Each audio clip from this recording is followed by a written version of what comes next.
Have you ever wondered how a couple can keep the passion alive after more than 40 years together? Today, I'm going to tell you the story of Julian and Estela, who have not only managed to preserve that spark, but over the years, their connection has become even deeper and more intense. And no, it wasn't luck. It's all because of what they've discovered about true intimacy, patience, and the power of small gestures that truly fuel desire. What you'll learn from them could completely change the way you see your own relationships. There's no magic formula here, but there are practical lessons that can transform your intimate life in ways you never imagined. My name is Celia, and if this is your first time on my channel, make sure to subscribe and hit the notification bell. I promise you that what you're going to hear today will not only surprise you, but it could mark a turning point in your relationship. Let's get started. A few weeks ago, I decided to visit Julian and Estela, a couple who've been friends of my family for as long as I can remember. They're one of those couples who, despite being together for more than 40 years, still have that spark of complicity, that playful look that many people believe fades over time. The afternoon was quiet, the tea was served, and the conversation, as always, started off light. But I couldn't resist my curiosity. After all, who wouldn't want to know the secret of a couple who still enjoys being together in every way? So, with a bit of mischief, I asked the question, how have you managed to keep the flame alive for so many years? Estela, who has never been one to beat around the bush, let out a soft laugh and said, "Dear, the trick isn't just in what happens in bed, but in what happens long before you get there. And it all starts with something very simple, learning to truly listen." I was intrigued, and I couldn't help but imagine how such a simple act could carry so much weight.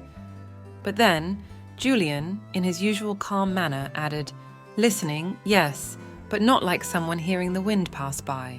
No, it's about being present, showing your partner that every word they say, every gesture is important. When you really listen, the connection starts to grow. And believe me, that connection then shows up in intimacy." That's when I realized that the real magic of Julian and Estela wasn't just in how long they'd been together, but in how they had trained themselves to pay attention to each other. Because, as Estela explained to me, a woman feels desired when she feels listened to. That's how we are.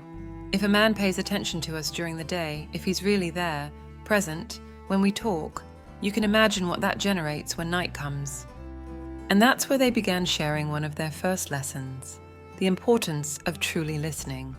Not just listening for the sake of it, but showing genuine interest in what the other person has to say.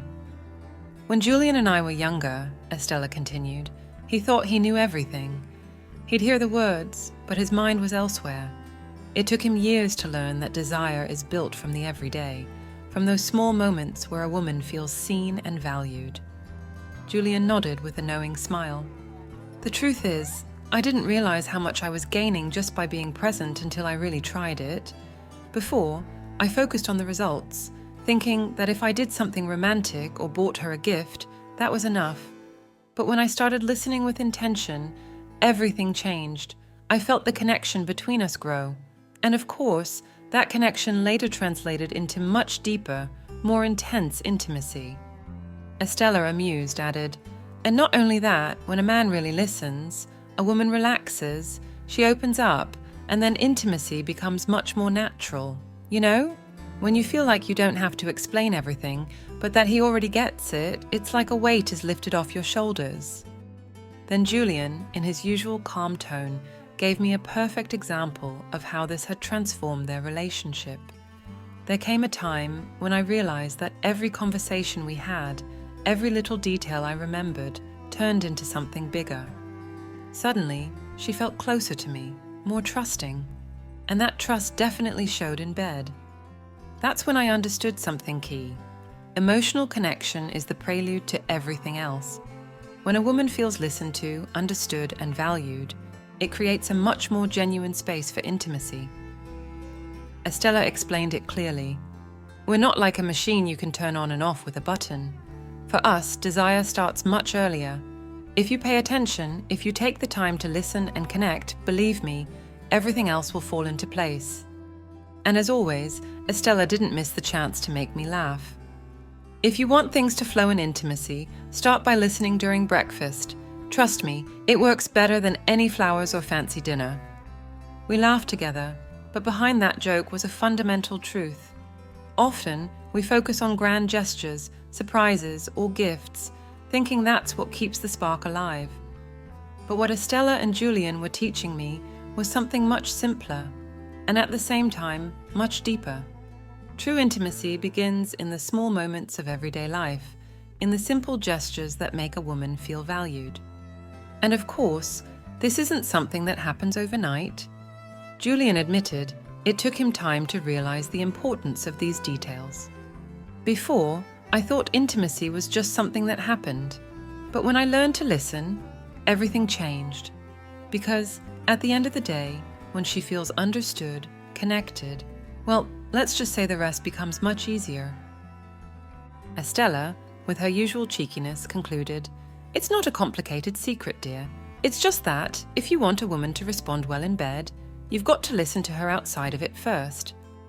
And that was the first lesson they shared with me. Listen with attention and presence. Because when a woman feels understood, when you're there for her, desire naturally grows. That's how Julian and Estela have kept that spark alive after all these years, by paying attention to each other, connecting in every small interaction. Because intimacy doesn't start in the bedroom, it starts much earlier, in those little moments that, if we take advantage of them, can completely transform the relationship.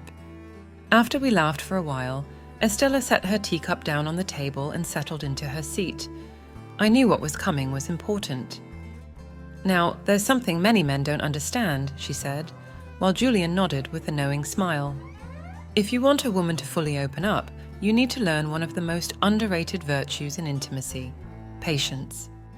The fact that she used the word virtue caught my attention.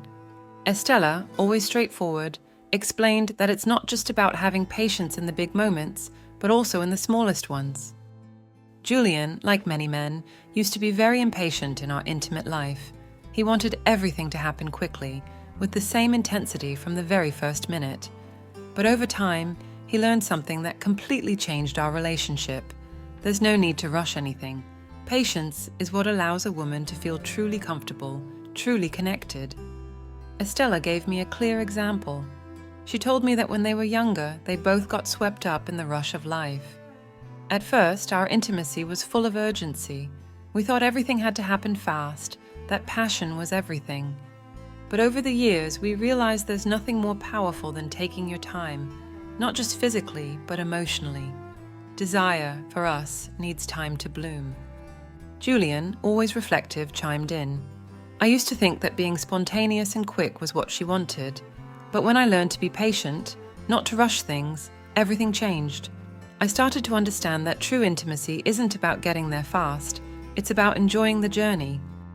I kept thinking about that because so often we're sold the idea that passion is something immediate, that it comes out of nowhere, and the faster and stronger it is, the better. But Julian and Estela were showing me another truth. Patience creates space for real connection to grow.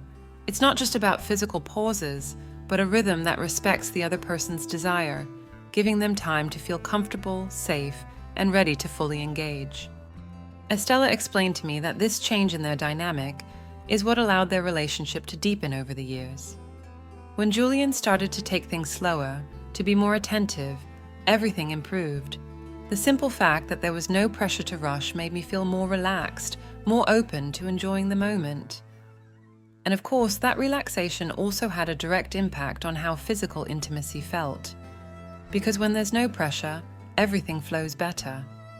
Taking your time is important not just because we need it, Estela continued, but because when a man shows patience, when he's not in a hurry, we feel more valued, more important. It makes us feel like he's not just waiting for the happy ending, but that he's enjoying being with us in every little gesture, in every touch. Julian, with a wise look, added, "The first time I tried it, I thought it would be boring, that she'd get tired. But it was the opposite. When I didn't rush things, I could feel how she relaxed, how everything became easier, more natural."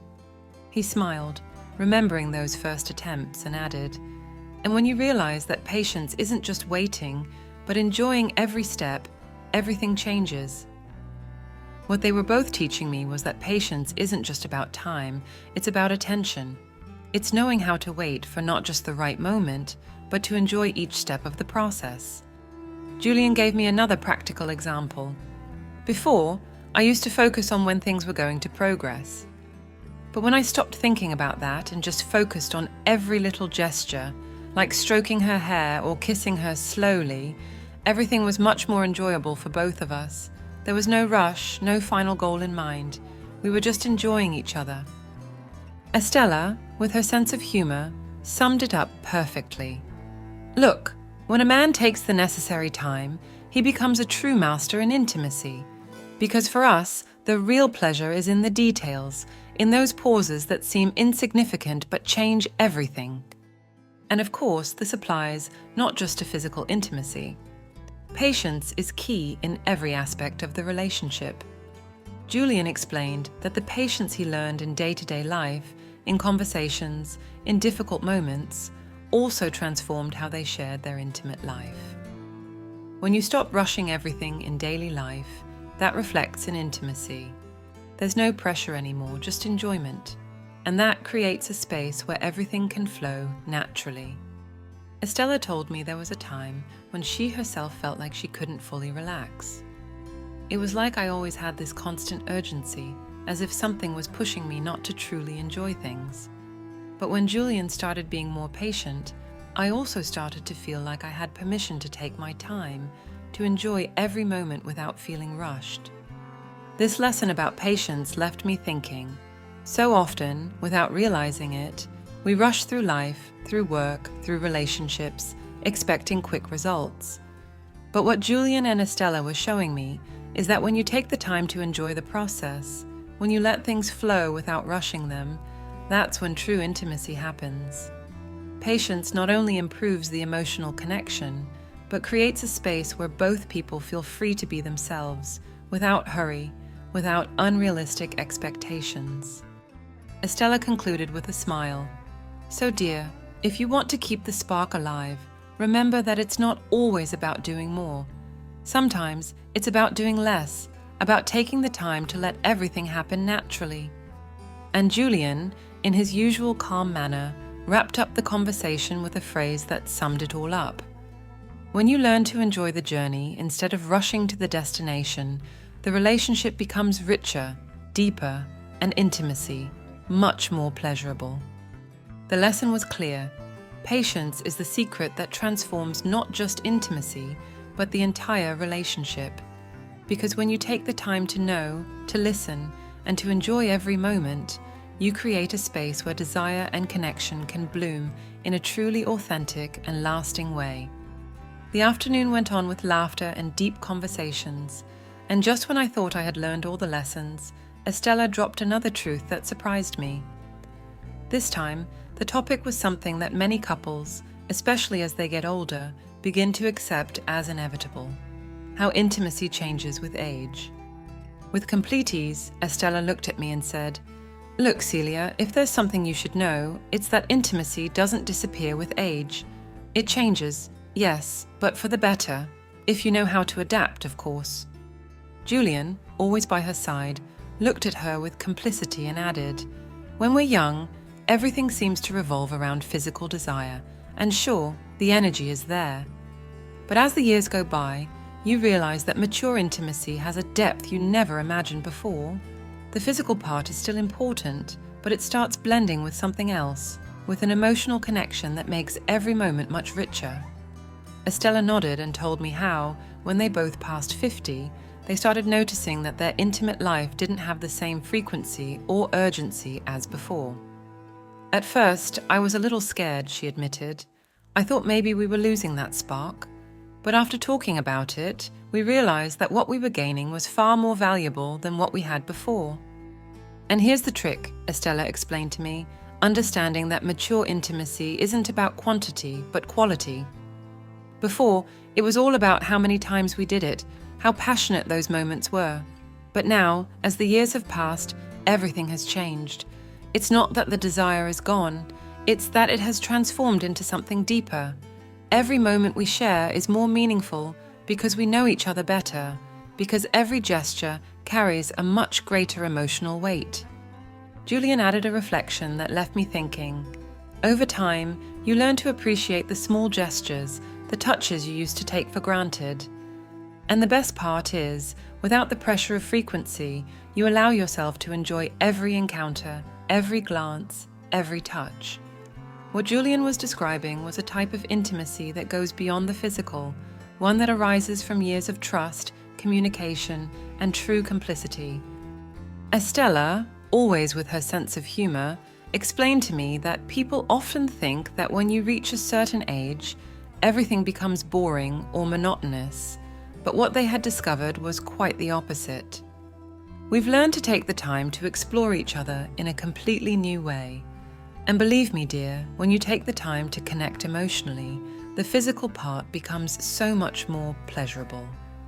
It's no longer just about reaching the happy ending, but about enjoying every small step of the process. This is when I realized something fundamental. Age isn't the enemy of intimacy, it's an ally. As the years go by, you have the opportunity to deepen a relationship in ways you never even considered before. And not only that, but you also discover that intimacy doesn't have to follow the same rules as when you were young. Estela explained it to me with a clarity that only someone with experience can have. When you reach your 50s, you no longer have the same worries or insecurities you did in your 20s or 30s. You know your body, you know your partner's body, and best of all, you know yourself. That makes every intimate moment much more real, much more authentic. Julian, always more thoughtful, added that this change also brings new freedom. Before, I used to worry about whether I was doing everything right, whether she was enjoying it or not.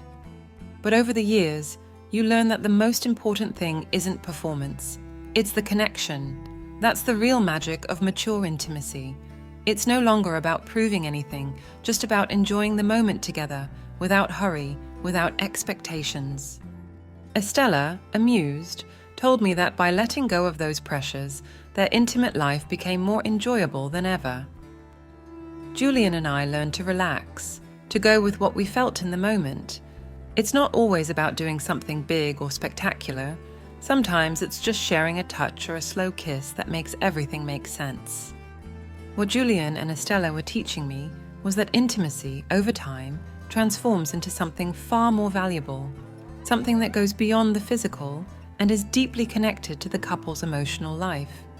Every gesture, every touch, every word shared in those intimate moments carries more meaning because it comes from years of trust, of shared experiences, of a connection that doesn't happen overnight.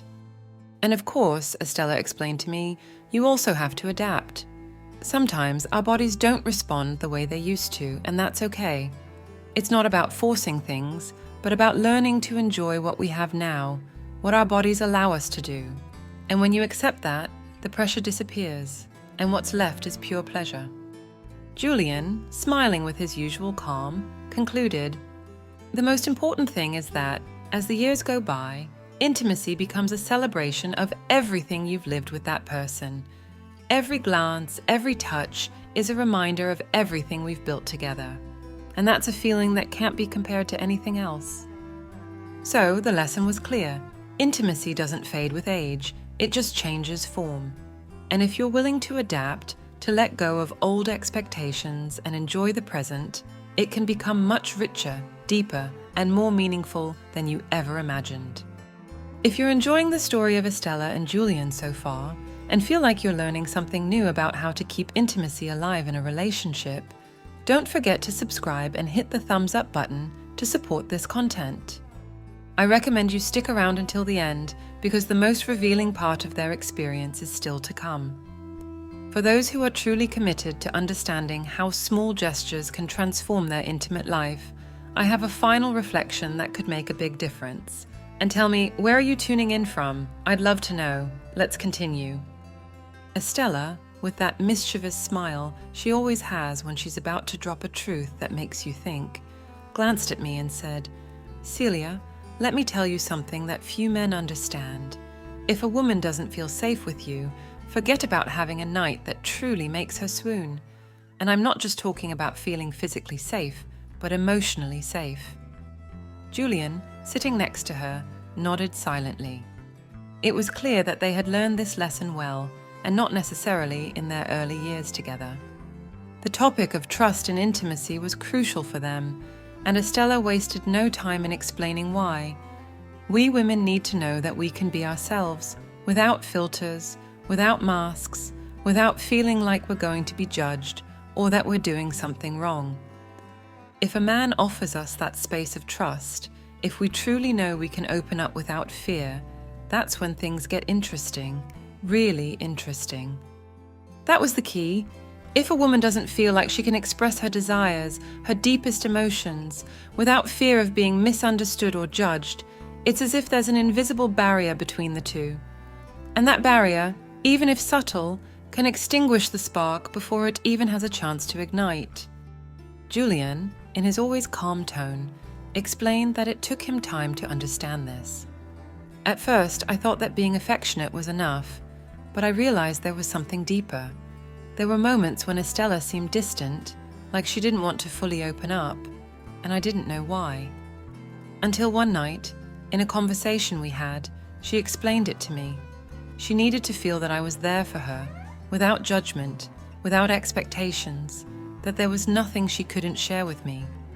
Estela, with a sparkle in her eyes, added, "When a woman feels she can tell you what she really wants in bed, without fear of you being surprised or getting nervous, that's when things start to get fun." She made me laugh, but there was a lot of truth behind that joke. When there's no trust, women often stay quiet, hold back. But when they feel completely safe, free from judgment, that's when they can truly let go, and that's when real intimacy comes into play. "You know what happens?" Estela continued, lowering her voice as if revealing a secret that few women dare to say out loud.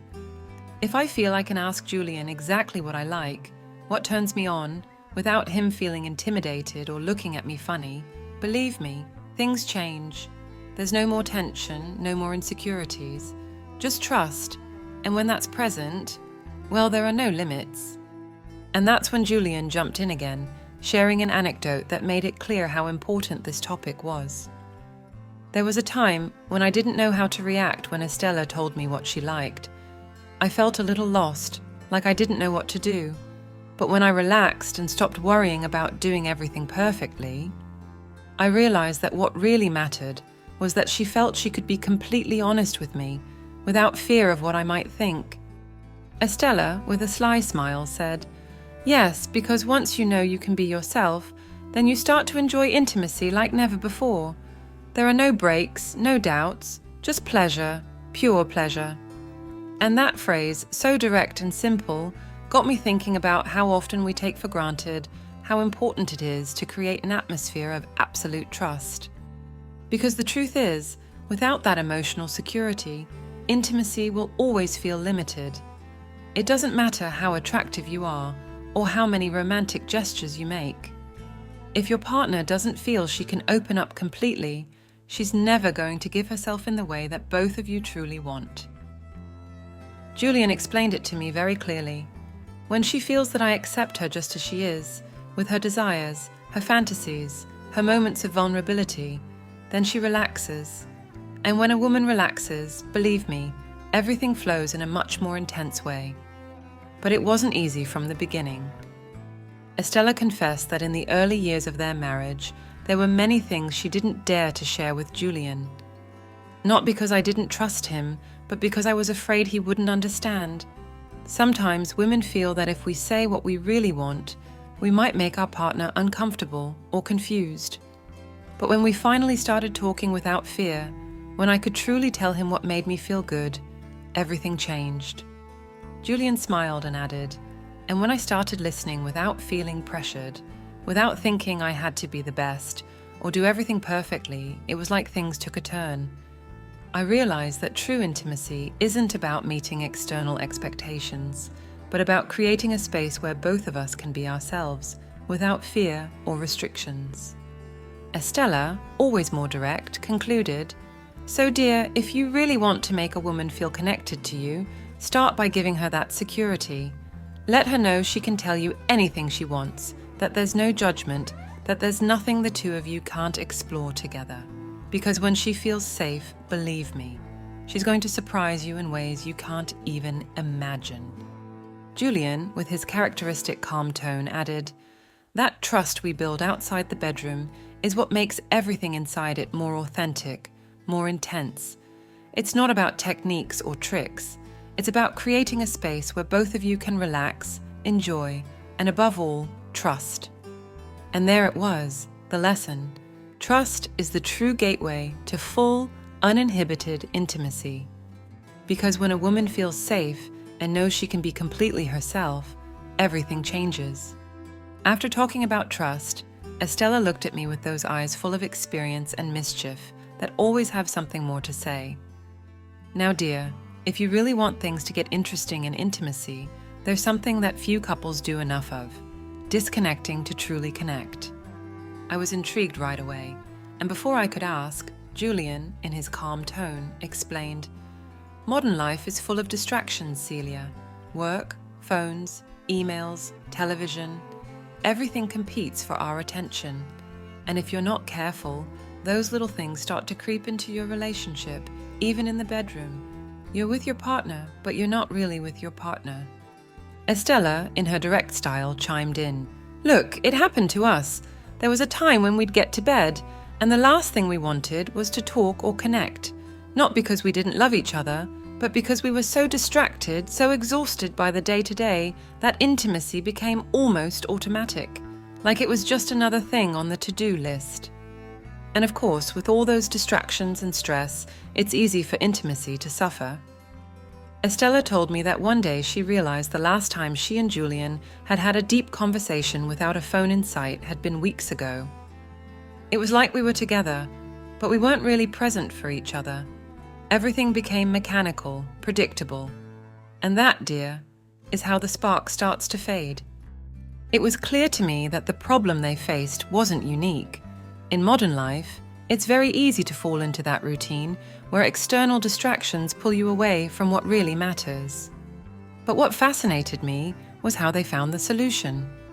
Julian, with his usual calmness, explained that after a while, they decided to make a simple but powerful change, creating rituals of disconnection. Nothing complicated, Celia. We didn't need to go off to a cabin in the mountains to disconnect. We started with small things, turning off the phones during dinner, dedicating one night a week to no screens, no social media, just the two of us, no interruptions. Estela, smiling, added, "At first it was strange, you know? We're so used to always being connected to the world that when you disconnect, you realize how much we rely on those distractions. But after a few weeks, those little rituals started to change everything." The most interesting part was how those small disconnections during the day began to have a direct effect on their intimate life. Estela explained that when they finally disconnected from the stress, the TV, and the phone, they started reconnecting with each other on a deeper level. We no longer came to bed with our minds racing. We started looking into each other's eyes again, talking about things that really mattered, and that, dear, is what really sets the stage for a much more pleasurable intimacy. Julian added with a knowing smile. "Before we disconnected, we would get to bed exhausted with no energy. But after those nights of reconnection, everything changed. We started enjoying our time together more, without the pressure of doing anything in particular. And when the moment of intimacy came, well, everything was much more relaxed, more natural." What surprised me was that they weren't talking about grand gestures or complicated solutions. It was something as simple as being truly present for each other. Estela explained that when you take the time to disconnect from the world, what you're really doing is creating space for genuine connection with your partner. Look, it's not about always having a perfect night of intimacy. It's about creating moments where both of you are really there, without the outside world getting in the way. And when you do that, intimacy becomes much richer, much more genuine. Julian, as always, added a reflection that summed it all up. In the end, when we disconnected from everything else, what we were really doing was reconnecting with what matters. our relationship. And when your partner feels heard, when both of you are present, everything else flows naturally. You don't need to make big plans or grand gestures. You just need to be there. Estela, with her usual sense of humor, gave an example that made me laugh. One night, we turned off our phones, poured ourselves a glass of wine, and sat on the couch to talk. Nothing more. But that simple gesture, that break from the outside world, was what made the night incredible. When we finally went to bed, well, let's just say we had no distractions, and believe me, it was one of the best nights we'd had in months. And that's the thing, as they explained, intimacy isn't just about what happens in the bedroom, but everything that happens before you even get there. If you spend the day distracted, without paying attention to your partner, you can't expect the night to magically turn into something special. But when both of you take the time to be present, to look at each other, to listen without distractions, then desire naturally follows, without pressure. The lesson was clear: if you want to improve your intimate life, start by disconnecting from daily distractions. Because when you create those moments of calm, where the outside world disappears, what's left is the real connection between you and your partner. And that connection is what sparks the flame that later translates into a much deeper and more pleasurable intimacy. Estela, with her usual mischievousness, concluded, "So, if you want things to flow in the bedroom, start by turning off the phone, and you'll see how everything else lights up again." Estela, with that mischievous look I had grown accustomed to, leaned forward a little and, as if she were about to tell me a secret no one else should hear, said, "Celia, there's something many men struggle to understand, but when they do, everything changes. And that is, a man's true strength in intimacy lies in his ability to be vulnerable." I'll admit that statement surprised me a little. Vulnerability and strength don't usually go hand in hand in our minds, especially when we think about intimacy. But Estela, with her usual wisdom, explained it to me in a way that made it seem so natural, so obvious. We women like to know that the man who's with us is strong, yes, but not just in the physical sense. We want someone who can show us their emotions, their fears, their insecurities, someone who's not afraid to be authentic. Julian, always the calmer one, nodded. At first, being vulnerable was a strange concept to me. I grew up with the idea that a man had to be strong all the time, that showing emotions was a sign of weakness. But over the years, I learned there's nothing more powerful in intimacy than being able to show yourself as you really are, without masks, without pretending. Estela, who never misses a chance to add a touch of humor, said with a smile, "Look, when a man truly opens up, when he shows you that he trusts you enough to let his guard down, that's when things really get interesting. Because we don't just want to feel desired, we also want to feel like we can take care of him, like we can share something more than just the physical." I started thinking about that. We don't usually associate vulnerability with intimacy, but what Julian and Estela were teaching me was that when a man allows himself to be vulnerable, what he's really doing is deepening that emotional connection, which then translates into a much more intense intimacy. And not only that, but it also creates a space where both can be authentic without fear of being judged. Julian shared an anecdote that really made me think. There was a point in our relationship where I felt insecure. The years had passed, and my body wasn't responding the same way it did when we were younger.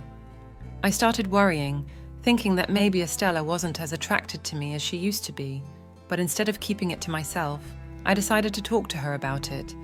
I told her how I was feeling, confessed my fears, and that's when I realized how important it was to share those things.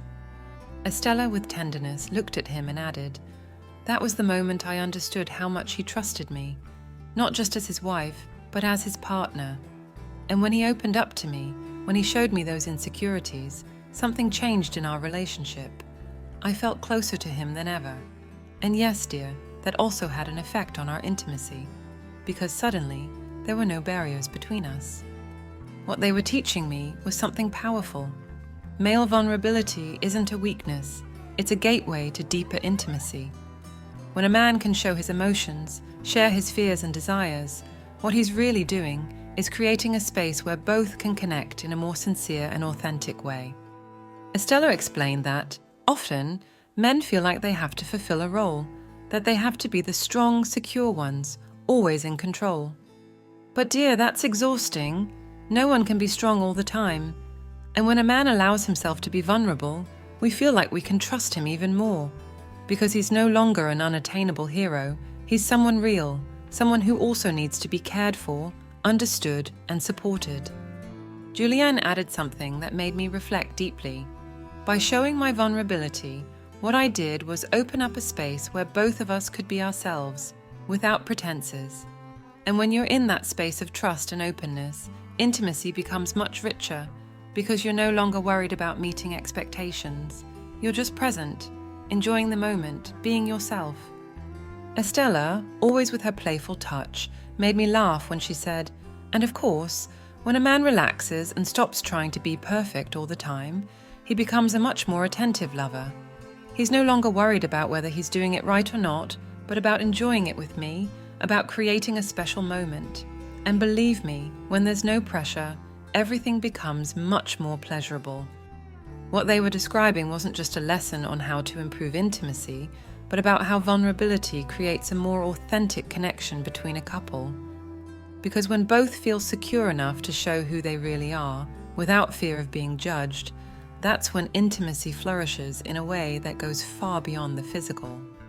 Julian, in his calm tone, concluded, "I learned that being vulnerable doesn't make me less of a man. On the contrary, it makes me stronger because it allows me to be honest with myself and with Estela. And that, at the end of the day, is what keeps our relationship growing, even after all these years." Estela, with her usual wisdom, wrapped up the conversation with a phrase that stuck with me.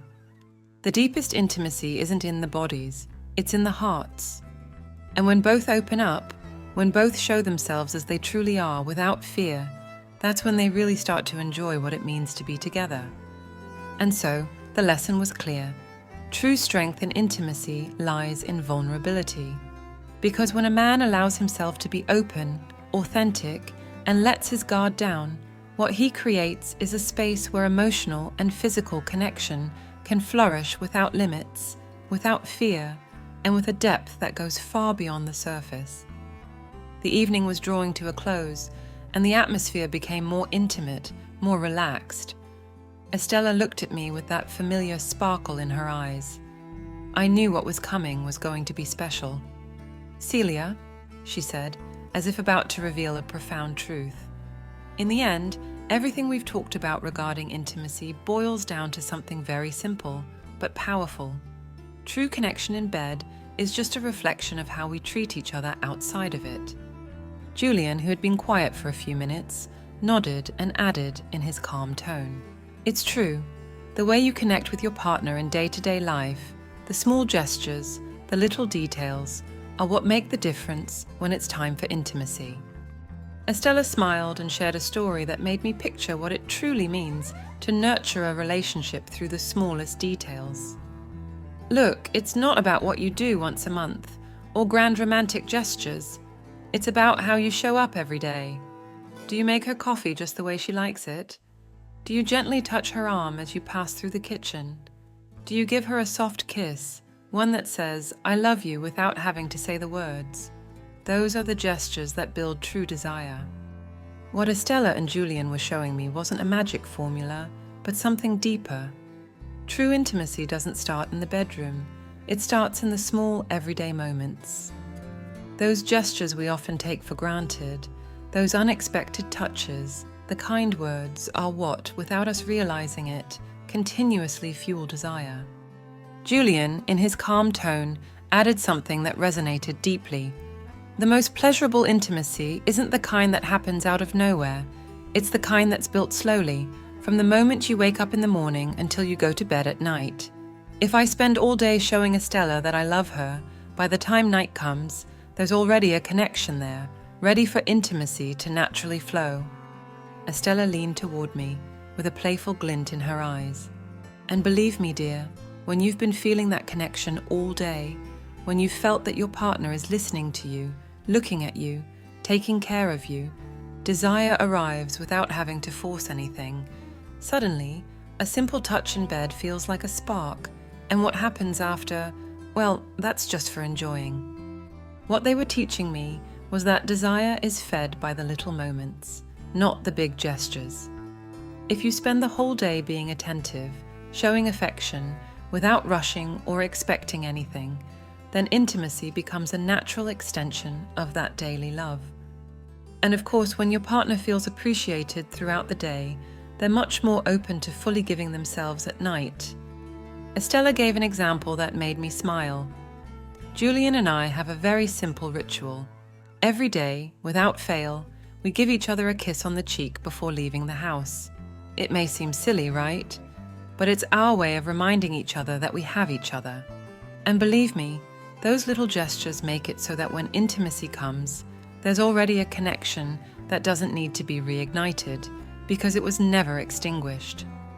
Julian, with that wisdom that only comes from experience, added, "We take the time to nurture those small details, because in the end, true intimacy is about feeling loved, feeling valued. And when she feels that way, when she knows I see her and listen to her, intimacy becomes much deeper, more pleasurable.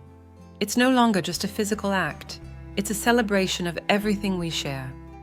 I found myself reflecting on how powerful that idea was. Intimacy as a celebration. Not just an isolated moment, but an expression of everything the couple has built outside the bedroom. Those little gestures, those details, are what make being together feel effortless with no need to force anything. Estela, with her usual playful touch, couldn't leave the conversation without one final comment. And of course, when those small details are there, the physical part also becomes more interesting. A simple touch can feel electric, a soft kiss can wake up your whole body. Those everyday moments are what prepare the ground for intimacy to be much more than just a fleeting moment. Julian smiled and concluded with a sentence that summed it all up. When we treat each other well throughout the day, when we show each other that we love and value one another, the night becomes the space where all of that gets expressed. And the best part is there's no pressure, just enjoyment. The lesson was clear. True intimacy is built on daily details. It's not just about what happens in bed, but how you connect with your partner throughout the day. An unexpected kiss, a gentle touch, a kind word. These are the seeds that, at the end of the day, bloom into a much deeper, much more pleasurable connection. Estela, with that smile that made me feel like I was listening to a lifelong friend, said, "So now you know, dear, if you want things to flow when night comes, start by caring for those moments when no one's looking. Because in the end, the real magic isn't in the grand gestures, but in the simplest details." And that's when everything clicked. Intimacy isn't about doing a lot in one moment, but about doing a little each day. Because when you nurture those small gestures, when your partner feels like they're the center of your attention, everything else falls into place. And the best part is, when you reach that point, every night, every moment shared, feels like a new opportunity to enjoy, explore, and connect more deeply than ever before. At the end of the day, what really matters isn't just what happens in the big moments of our lives, but how we cultivate the small details along the way. Intimacy, like love, is built slowly, with patience, through everyday gestures that we sometimes overlook, but that are the true driving force behind our relationships. Estela and Julian taught me that it's not about waiting for passion to arrive on its own, but about nurturing it day by day, with love, attention, and respect.